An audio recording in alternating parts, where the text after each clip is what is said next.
नमस्कार, स्वागत है आपका। मैं हूं आपके साथ दिनेश अवस्थी। उत्तर प्रदेश में 4 महीने के बाद होने वाले विधानसभा चुनाव का बीजेपी ने विधिवत आगाज कर दिया है। सूबे की सत्ता में वापसी के लिए मुख्यमंत्री योगी आदित्यनाथ की मौजूदगी में यूपी चुनाव प्रभारी धर्मेंद्र प्रधान ने अपनी टीम के साथ प्रदेश की सत्ता और संगठन के प्रमुख चेहरों संग बैठक की है। इस दौरान आगामी विधानसभा चुनाव की सियासी जंग फतेह करने के लिए रोडमैप तैयार किया है। बीजेपी केंद्रीय नेतृत्व द्वारा गठित केंद्रीय मंत्री धर्मेंद्र प्रधान की अगुवाई में सह प्रभारी और क्षेत्र प्रभारियों की बुधवार को लखनऊ में बैठक हुई, जिसमें तय हुआ कि मोदी के नाम और योगी के काम के सहारे फिर से सत्ता में वापस लौटना है। बीजेपी प्रदेश अध्यक्ष स्वतंत्र देव सिंह की अध्यक्षता में हुई इस बैठक में पार्टी के मौजूदा कार्यक्रमों और अभियानों पर चर्चा के साथ ही क्षेत्रों में संगठन प्रभारियों की तर्ज पर चुनाव प्रभारियों को अलग अलग क्षेत्र की जिम्मेदारी दी गई। यूपी के रण के लिए बीजेपी ने जबरदस्त तरीके से मोर्चाबंदी शुरू कर दी है। बीजेपी मुख्यालय में महत्वपूर्ण बैठक में यह तय हुआ कि कौन किस मोर्चे पर संभालेगा। तो ऐसे ही राजनीतिक विशेषज्ञ माने जाने वाले केंद्रीय मंत्री धर्मेंद्र प्रधान के हाथ पूरे चुनाव अभियान की कमान रहेगी, जबकि यूथ आइकन वाले माने जाने वाले केंद्रीय मंत्री अनुराग ठाकुर के जिम्मे बेहद अहम काम है। अनुराग ठाकुर प्रदेश के युवा वोटरों को पार्टी से जोड़ने की मुहिम की अगुवाई करेंगे, क्योंकि इस बार जो पहली बार वोट डालेंगे उनको साधा जा सके। इसके अलावा वो प्रिंट मीडिया, इलेक्ट्रॉनिक मीडिया के साथ ही सोशल मीडिया में चलने वाले चुनावी कैंपेन की भी कमान संभालेंगे और सबसे ज़्यादा फोकस युवाओं पर रहेगा ही, स्वाभाविक बात है। वहीं अगर बात करें अनुराग ठाकुर के अलावा बाकी सह संगठन जो 6 और प्रभारी हैं, उनको पार्टियों के संगठनात्मक क्षेत्रों का जिम्मा दिया है, जिसके जरिए जातिगत समीकरण खास ख्याल उसका रखा है और क्षेत्रीय बैलेंस भी बनाने की कोशिश की गई है। काशी क्षेत्र में सुनील ओझा, जबकि चुनावी प्रभारी की जिम्मेदारी सरोज पांडे को दी है। काशी का इलाका पूर्वांचल में आता है, जो ब्राह्मण बाहुल माना जाता है। ऐसे में ब्राह्मण नेता के हाथों में बीजेपी ने चुनाव अभियान की जिम्मेदारी सौंपी है। तो वहीं कानपुर में सुधीर गुप्ता के कंधों पर है, व्यवसायिक क्षेत्र है, व्यवसायियों को भी साधना है।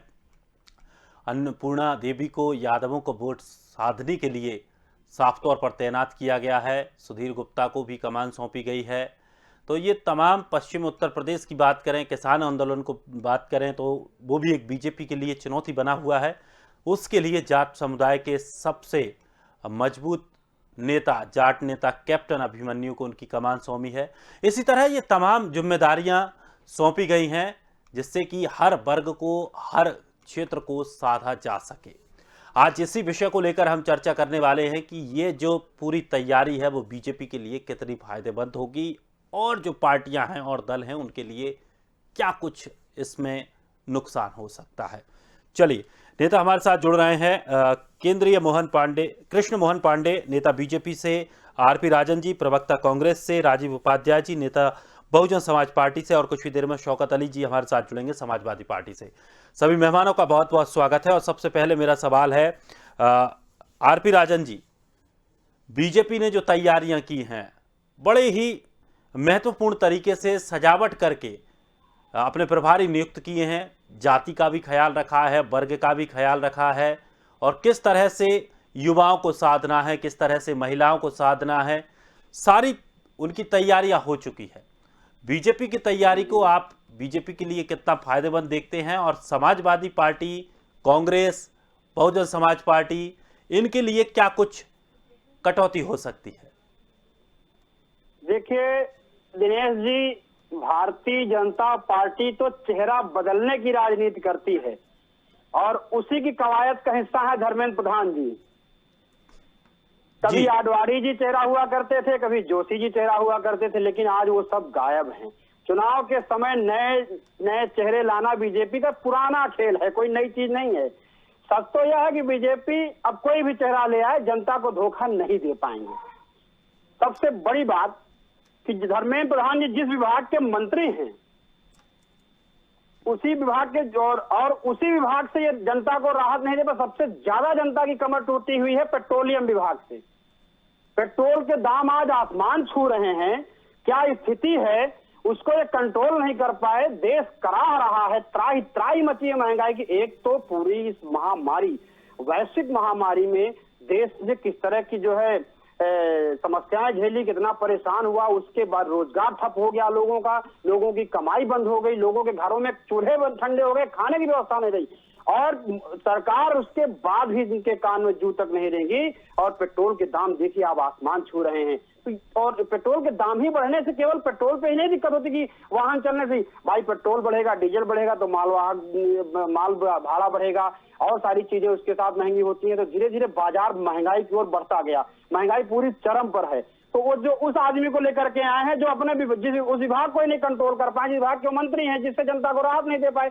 तो जनता जो है समझने वाली है, समझ रही है सब। 2022 में ये कोरोना की बात करते हैं और टीकाकरण की बात करते हैं। जनता 2022 में उत्तर प्रदेश में पहली डोज देगी भारतीय जनता पार्टी को और 2024 में दूसरी डोज देकर सत्ता से बाहर करने का काम करेगी। उस मंत्री को ला करके जनता के गले पे नमक छिड़कने का काम किया है इन्होंने। जनता जान रही है, साइलेंट मतदाता बैठा हुआ है। अब कोई असर नहीं पड़ने वाला, चेहरा बदलने से कुछ नहीं होगा। आज आडवाणी जी की क्या दशा है लोग जान रहे हैं, आज मुरली मनोहर जी की क्या दशा है पूरा देश देख रहा है कि वो लोग कहाँ हैं, जो जिनके चेहरे पर कभी चुनाव लड़ा करते थे, जो इनके संरक्षक और परामर्श मंडल में हाथ डाल दिया, आज कहीं इनका आता पता नहीं है। तो ये सब जनता जान रही, देख रही। अब छलावा नहीं कर पाएगी भारतीय जनता पार्टी। चलिए राजन जी, वो उनकी पार्टी का मसला है, वो किसे रखना है किसे नहीं रखना। कांग्रेस भी पहले राहुल गांधी सुपरस्टार बनकर आए थे, इस बार प्रियंका गांधी आ गई हैं, बदलाव तो आप भी कर रहे हैं। नहीं, हम बदलाव कर रहे हैं, हम जनता के मुद्दों के बराबर बात करें। आप देखिए राहुल और प्रियंका गांधी दोनों लोग सहारनपुर में उस बेटी के साथ हाथरस में जब इतनी बड़ी घटना हुई, आप देखिए कौन खड़ा था, आदरणीय राहुल गांधी जी और आदरणीय बहन प्रियंका गांधी जी जो है जाकर के वहां से लड़ाई लड़ने का काम किया, संघर्ष करने का काम किया। जिस बेटी की लाश को पेट्रोल डाल करके कंडा डाल के जलाने का काम इस भारतीय जनता पार्टी ने किया। ये बहन बेटी की सुरक्षा की बात करते। कांग्रेस सड़क से लेके सदन तक बराबर लड़ाई लड़ रही है और लड़ती रहेगी। जनता के मूल्यों की लड़ाई, जनता के मुद्दों की लड़ाई। आदरणीय अजय कुमार लल्लू जी हमारे प्रदेश अध्यक्ष जी पर आप देखिए कितने मुकदमे लिखे गए, 10,000 कार्यकर्ताओं पे कांग्रेस के मुकदमे लिखे गए। तो ये इनकी जो है तानाशाही का रवैया है, ये इनकी तानाशाही को दिखा रहा है। ये सब समझ रहे हैं, लोग जान रहे हैं और मतदाता शांत बैठा हुआ है। और कांग्रेस तो आम जनमानस की बात करती है। कोरोना के समय किस तरह से कांग्रेस के लोग घरों में जो है कोरोना की बांटने का काम कर रहे थे, आपको याद होगा। दिनेश जी याद दिला दूं, अगर याद ना भारतीय जनता पार्टी को याद दिला दूं। ये लोग धर्म का चोला ओढ़े हुए हैं, धर्म के ठेकेदार बने हुए हैं। इन्हीं के शासनकाल में सबसे ज्यादा संतों और महंतों की हत्याएं हुई हैं। 31 संतों की हत्याएं उत्तर प्रदेश में हो चुकी हैं। धर्म की ये बात करते हैं, गंगा के कतार में रेत में किस तरह से लाखों हजारों लाशें दबी थी, उनके ऊपर राम नामी जो चादरें पड़ी हुई थी, जो जिनका शाश्वत अधिकार था, अंतिम संस्कार वो भी सम्मान से नहीं मिल सका। उसके बाद प्रशासन ने राम नामी चादरें हटाने का काम किया, भगवान के नाम की आखिरी चादर भी नहीं लोगों को मिली। ये धार्मिक लोग हैं, धर्मी नहीं, ये विधर्मी है दिनेश जी। जनता जान रही है, इनको औकात जनता 2022 में सिखा देगी। राजीव जी, आप बीजेपी की जो एक नई सेना तैयार हुई है उसको किस नजरिए से देखते हैं? बहुजन समाजवादी पार्टी के जो वोट बैंक है उसमें कितनी सेंध लगाने में बीजेपी कामयाब रहेगी? जी, ये भारतीय जनता पार्टी का अंदरूनी मामला है। किसको प्रभारी बना रहे हैं, किसको चुनाव प्रभारी बना रहे हैं, किसको नहीं बना रहे हैं। लेकिन ये जो चेहरे आए हैं ये पिटे हुए मोहरे हैं। आपको याद होगा कि उड़ीसा में धर्मेंद्र प्रधान जी को पूरा सर्वे बना करके वहां एक तरह से चीफ मिनिस्टर बना के पेश किया गया था और उड़ीसा में भारतीय जनता पार्टी की बुरी हाल हुई थी। और उसी तरह अनुराग ठाकुर जी को दिल्ली के अंदर जो है आग उबलने के लिए और आग में घी डालने के लिए अनुराग ठाकुर जी ने मंत्री रहते हुए जिस तरह का भाषा का प्रयोग दिल्ली के अंदर किया था, ये किसी उत्तर प्रदेश सहित पूरे भारत की जनता से छुपा हुआ नहीं है कि किन किन भाषाओं का जो भाषा राजनीति के निम्न स्तर तक आ सकती थी, उन भाषा का भी हमारे मंत्री जी ने प्रयोग किया था दिल्ली के अंदर। तो ये ऐसे चेहरे हैं जो भारतीय जनता पार्टी लाई है। भारतीय जनता पार्टी को ये लग रहा है कि इन चेहरों के बल पे उत्तर प्रदेश को हम 2022 में पुनः योगी जी को स्थापित कर पाएंगे, क्योंकि उनको ये लग रहा है कि उत्तर प्रदेश के जो मंत्रीगण हैं या जो नेतागण हैं वो एक तरह से उत्तर प्रदेश में बेकार हो चुके हैं, तभी तो बाहर का लाया जाता है। सबसे बड़ी चीज है कि अगर मैं ठीक हूं तो बाहर ही लाने की क्या आवश्यकता है। जब योगी जी ठीक है, स्वतंत्र देव जी ठीक है, डिप्टी चीफ मिनिस्टर सब बढ़िया काम कर रहे हैं और सबका मान उत्तर प्रदेश में है, तो बाहर से लाने के लिए बहुत ज्यादा आवश्यकता नहीं पड़ती हो। तो मोदी जी ही काफी है इनके लिए। तो ये वन मैन आर्मी चलता है इनके यहाँ। तो ये चीजें है दिनेश जी, ये इनका अंदरूनी मामला है। लेकिन उत्तर प्रदेश की जनता इन बातों में, इनके इन प्रभारियों के बातों में, या अनुराग जी की बातों में, प्रधान जी की बातों में, सरोज पांडे जी जो स्वयं अभी थोड़े दिन पहले चुनाव खुद ही हार गई थी मध्य प्रदेश के कौन सा सीट है, भिलाई से लगी हुई सीट है एमपी की, और राज्यसभा में आई थी। तो ऐसे लोगों को प्रभारी बना के भारतीय जनता पार्टी अगर उत्तर प्रदेश का चुनाव जीतना चाहती है तो भारतीय जनता पार्टी को मुबारक हो इस सारे चीज के लिए। और जहां तक रही हमारी बात, हमें इनके आने से न तो किसी तरह का नुकसान है दिनेश जी, न किसी तरह का हमको इनसे फायदा है। हमको ये जरूर हो सकता है कि ये जहां जहां जाएंगे वहां विरोध का स्वर आएगा कि भाई बाहर के लोग आकर के कितना चुनाव लड़ाएंगे और कितना जिताएंगे। ये चीजें जरूर जनता पूछेगी कि क्या उत्तर प्रदेश के 50-60 मंत्री और 2 उप मुख्यमंत्री, 1 मुख्यमंत्री, क्या इनके बल पे चुनाव हम नहीं जीत पा रहे हैं, जिसके कारण हमको बाहरी व्यक्तियों का सहारा लेना पड़ रहा है। ये उत्तर प्रदेश की जनता इनसे जानने का प्रयास जरूर करेगी। चलिए, और हमारी जहां अपनी कोशिश है, हम लोग उस कोशिश में लगे हुए हैं। हम अपना सारी कील काटा ठोक रहे हैं, बैठकें कर रहे हैं, सारी चीजें कर रहे हैं। बस ये है कि मीडिया बंधु हमारे जितने हैं ये जरूर बहुजन समाज पार्टी को उस रूप में नहीं दिखा पाते हैं या दिखाना नहीं चाहते हैं जिस रूप में भारतीय जनता पार्टी को उजागर करते हैं। और इसका क्या कारण है दिनेश जी, वो आप अच्छी तरह से जानते होंगे। चलिए शौकत जी, आपका क्या नजरिया है इस पूरी नई रणनीति, नई सेना और हर वर्ग को फोकस करना, हर तरीके से साधना, युवाओं को साधने की कोशिश, कितनी बीजेपी की कामयाब होगी? क्योंकि समाजवादी पार्टी अभी मुख्य विपक्षी रूप के दल में है, तो कैसे समाजवादी पार्टी को ये एक चैलेंजिंग तो रहेगा, क्योंकि अगर बीजेपी इतने बड़े स्तर पर भरकस प्रयास करेगी तो समाजवादी पार्टी को कहीं ना कहीं नुकसान हो सकता है।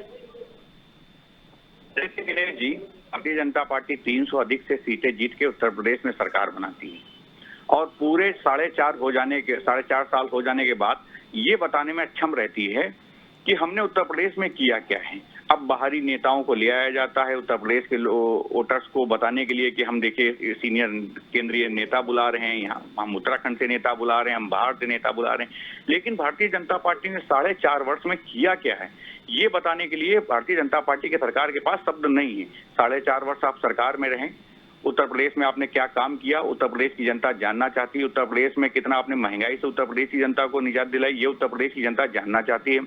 उत्तर प्रदेश का नौजवान ये जानना चाहता है कि उत्तर प्रदेश की सरकार ने उत्तर प्रदेश को, नौजवानों को कितना रोजगार दिया, ये उत्तर प्रदेश का नौजवान जानना चाहता। लेकिन इन सबके अतिरिक्त, इन सबसे हट के उत्तर प्रदेश में एक मैसेज दिया जा रहा है कि हम फलाने नेता को वहां से बुलाकर यहाँ चुनाव प्रचार कराएंगे। 4.5 वर्ष आप सरकार में रहे, 350 से सीटें अधिक आपने जीती, आपने उत्तर प्रदेश में किया क्या, उत्तर प्रदेश को दिया क्या? ना तो उत्तर प्रदेश को महंगाई से निजात मिली है, ना ही उत्तर प्रदेश को भ्रष्टाचार से निजात मिली है, ना ही अपराध से निजात मिली है और ना ही महंगाई से निजात मिली है।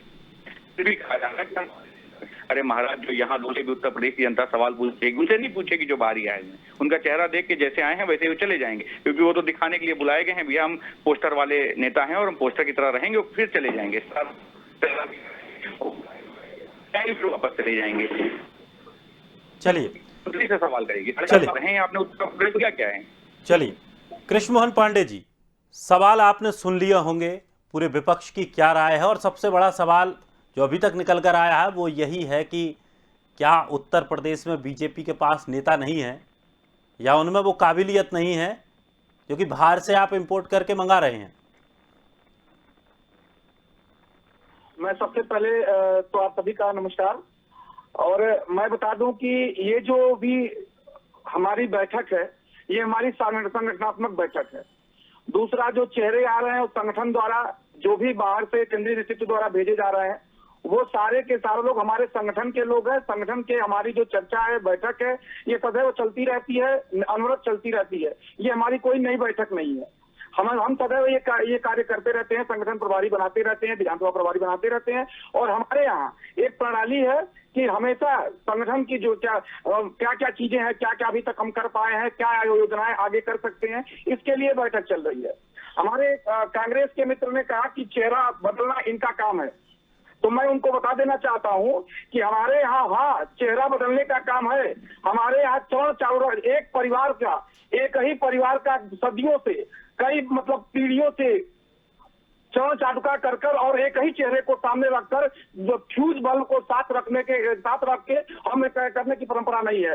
हमारे यहाँ युवाओं को आगे करने की परंपरा है, और जो व्यक्ति अनुभव से पूर्ण हो गया, उसके अनुभव उसको सामने रखकर उसके अनुभव को लाभ लेते हुए युवाओं को आगे बढ़ने की परंपरा है।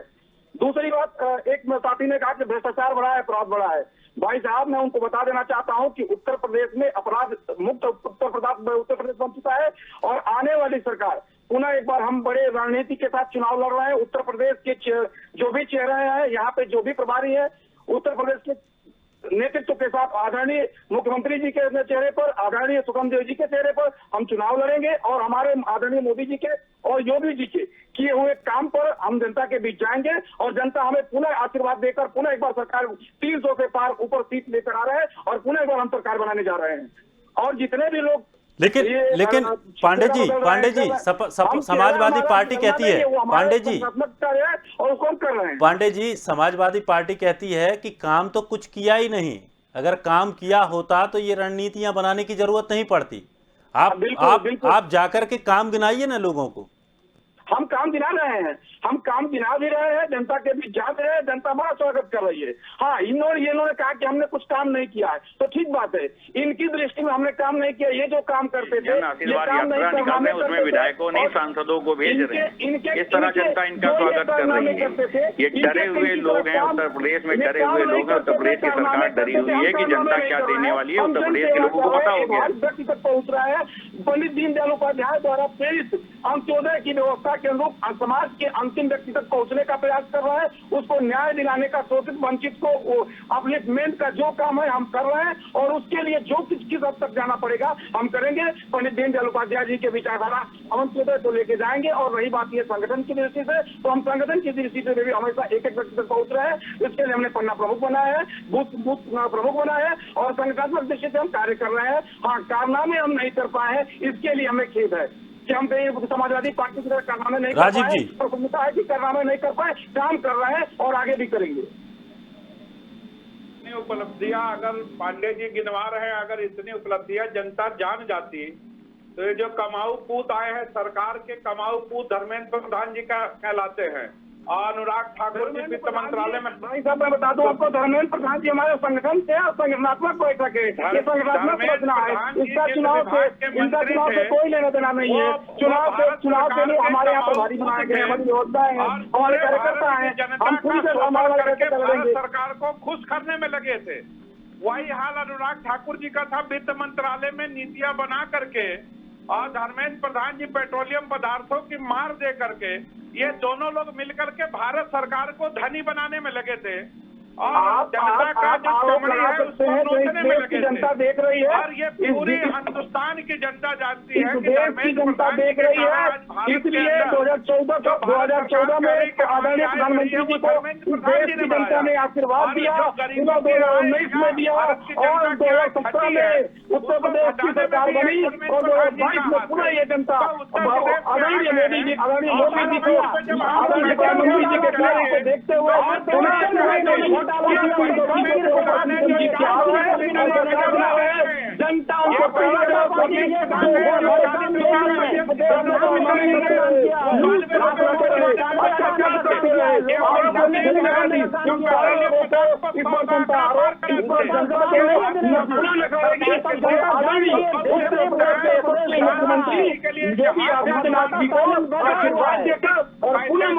इकट्ठा करिए।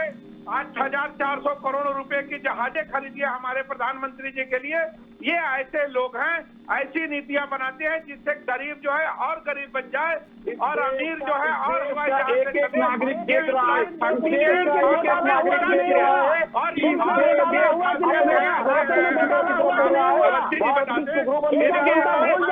पैसा चुकाने में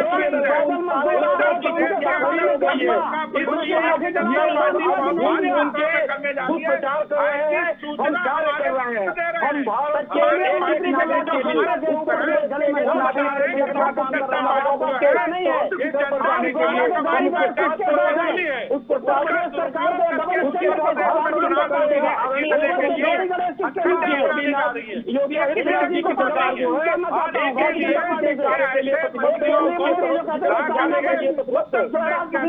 चुनाव जीतना चाहते हैं। ये मुख्य बात ये है दिनेश जी,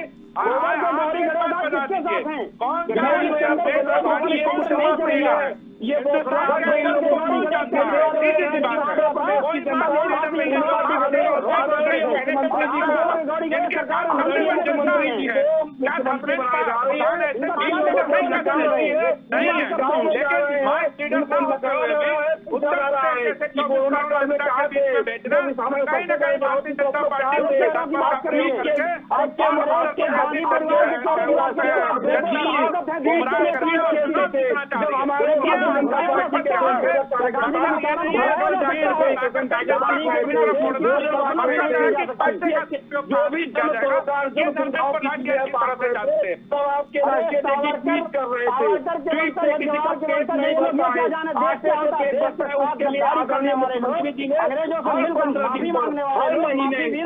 अनाज देने का काम किया इतिहास है भारतीय जनता पार्टी मुफ्त राशन अनाज दिया है, जिससे जनता प्रसन्न है और पुनः एक बार आशीर्वाद देकर आदरणीय मुख्यमंत्री जी को पुनः से मुख्यमंत्री बनाने के लिए प्रतिबद्ध है और इसी बौखलाहट इन लोगों की उसी की है। चलिए राजन जी।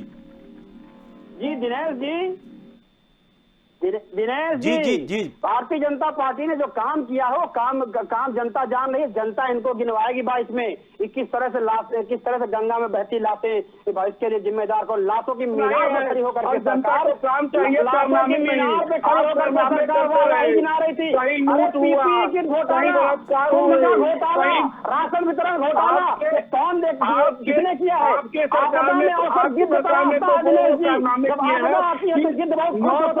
भोजन मिल जाता है। भारतीय जनता पार्टी गिद्ध जैसी हो चुकी है। मुख्यमंत्री आम जनमानस को मरने के लिए छोड़ दिया था। इनकी जो दशा है किसी से छिपी नहीं है।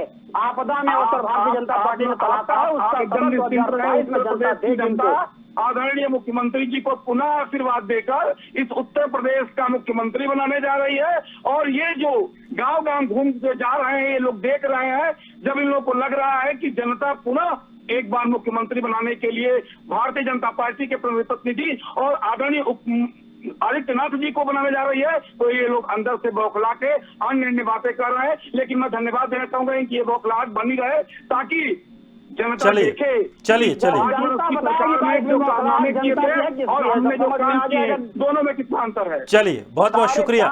चलिए बहुत बहुत शुक्रिया सभी मेहमानों का हमारे साथ जुड़ने के लिए। मिशन 2022 का बीजेपी ने आगाज कर दिया है, तमाम तरीके से रणनीति बनाई है। जाति भी उसमें समीकरण साधा है, क्षेत्रीय समीकरण भी साधा है, युवाओं को कैसे घेरना है, महिलाओं को किस तरह से अपनी ओर लेना है, तमाम रणनीति तैयार करके नए सिपाही तैनात किए हैं। अब देखना ये होगा कि ये बीजेपी के लिए कितने फायदेमंद साबित होंगे। फिलहाल इस खास कार्यक्रम में इतना ही। ताजा तरीन खबरों के लिए आप बने रहिए स्वदेश के साथ।